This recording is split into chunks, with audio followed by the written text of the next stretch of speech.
आम लोगों के लिए रात सोने के लिए है। रात हो गई सो जाओ। मेरे और आपके लिए रात खुदा से मिलने के लिए है। अगर आपको छुटकारा चाहिए, एक छुटकारा जो एक औरत मांग रही है अपने पति के लिए, क्योंकि जो नशा करता है, जो उसकी बात को नहीं सुनता। एक छुटकारा जो मां मांग रही है अपने बेटे के लिए, अपनी बेटी के लिए जो बिगड़ चुकी। एक छुटकारा जो एक आदमी अपने फाइनेंस का परमेश्वर से मांग रहा है। एक छुटकारा जो एक औरत अपने शरीर का, अपनी बीमारियों से मांग रही। एक छुटकारा जो आप अपने फाइनेंस का, अपनी फैमिली का मांग रहे हैं। एक छुटकारा जो आप अपनी स्पिरिचुअल लाइफ का मांग रहे हैं, शैतान से, जादू टोनों से मांग रहे हैं। ये सारे छुटकारे निर्भर करते हैं, पहला पॉइंट जो उत्पत्ति 26 उसकी 24 आयत लिखा, उसी दिन यहोवा ने रात को उसे दर्शन देकर कहा, मैं तेरे पिता अब्राहम का परमेश्वर हूं, मत डर, क्योंकि मैं तेरे साथ हूं और मैं अपने दास अब्राहम के कारण तुझे आशीष दूंगा और तेरा वंश बढ़ाऊंगा। सब बोलो आमीन। दानियेल 2 उसकी 18 से 19 आयत, इस भेद के विषय में स्वर्ग के परमेश्वर की दया के लिए यह कहकर प्रार्थना करो। दानियेल कहता है कि प्रार्थना करो कि बेबीलोन के और सब पंडितों के संग दानियेल और उसके संगी भी नष्ट ना किए जाएं।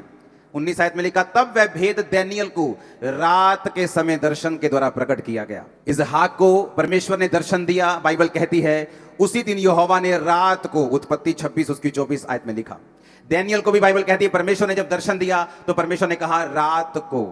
भजन संहिता 17 उसकी 3 आयत, मैं इसे हिंदी और इंग्लिश दोनों में पढ़ूंगा। तूने मेरे हृदय को जांचा है, thou hast proved my heart, thou hast visited me in the night। English में लिखा, खुदा तूने मुझे रात को विजिट किया है। भजन संहिता में कंप्लीट हिंदी में नहीं लिखा, उसने हिंदी में लिखा रात में तूने मुझे देखा है, जहां देखा नहीं है।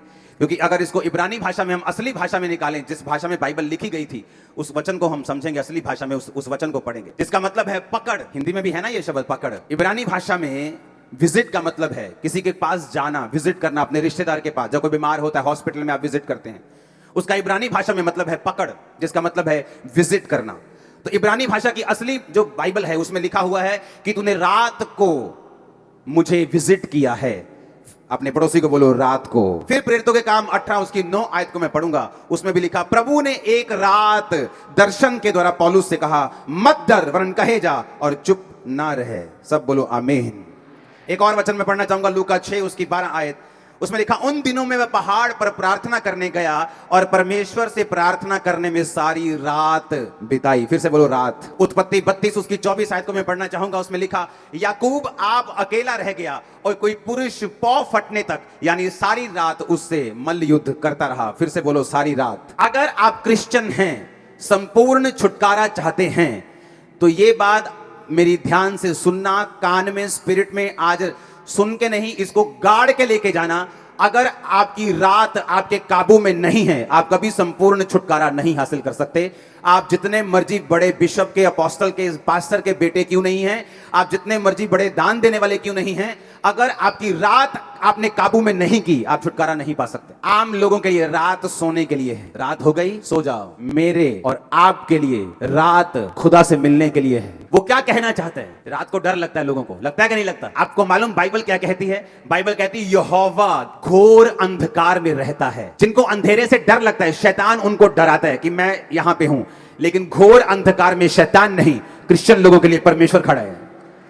बाइबल कहती है इजराइल के खिलाफ एक राजा उठा और इजराइलियों को मारने के लिए गया, और इजराइली जो थे वो परमेश्वर की कौम थी। और बाइबल कहती है जैसे ही इजराइल के सामने वो लड़ने के लिए गया, वो हारने लग गया। और जब वो हारने लग गया, उस राजा ने क्या किया, अपना बड़ा बेटा लिया और कुर्बान कर दिया अपने देवता के सामने। और बाइबल कहती है इजराइल पर बड़ा ही प्रकोप हुआ और इजराइल हारने लगा। मुझे ये बात कभी समझ नहीं आई कि ऐसा कैसे हो सकता है कि एक शैतानी व्यक्ति शैतान को, क्योंकि जो शैतान था वो इंसान की बलि लेता है और कोई धरती पर इंसान की बलि नहीं लेता, लेकिन जैसे ही उसने इंसान की बलि ली, और बाइबल कहती है कि वो इजराइल हारने लगा।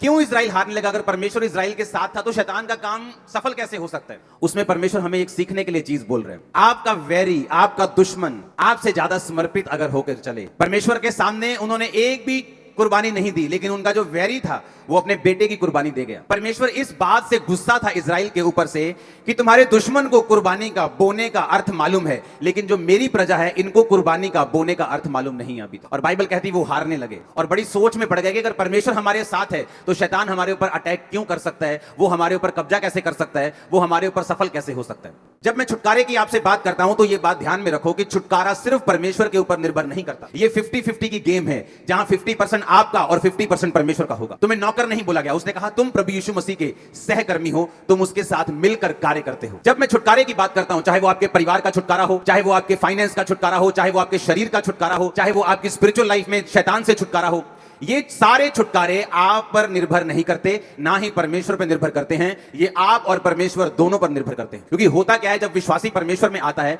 वो सारी चीजें परमेश्वर पर छोड़कर परमेश्वर की ओर देखता रहता है। और बाइबल कहती है, परमेश्वर ने कहा मैंने तुम्हें सांपों और बिच्छुओं को रोंदने का और शत्रु की सारी सामर्थ्य पर अधिकार दिया है, किसी भी वस्तु से तुम्हें कुछ भी हानि नहीं होगी। हम परमेश्वर की ओर देख रहे हैं कि वो दुष्ट आत्मा को दूर करेगा, और परमेश्वर हमारी ओर देख रहे हैं कि तू कब समझेगा कि मैंने जो दुष्ट आत्मा के ऊपर अधिकार दिया है। हम परमेश्वर की ओर देख रहे हैं और परमेश्वर हमारी ओर देख रहे हैं। इसलिए जब आप ये छुटकारे का वचन सुनते हैं, आपको मालूम होता है कब परमेश्वर की ओर देखना है और कब अपना काम करना है जो परमेश्वर ने मुझे अधिकार दिए हैं करने के लिए। हालेलुया।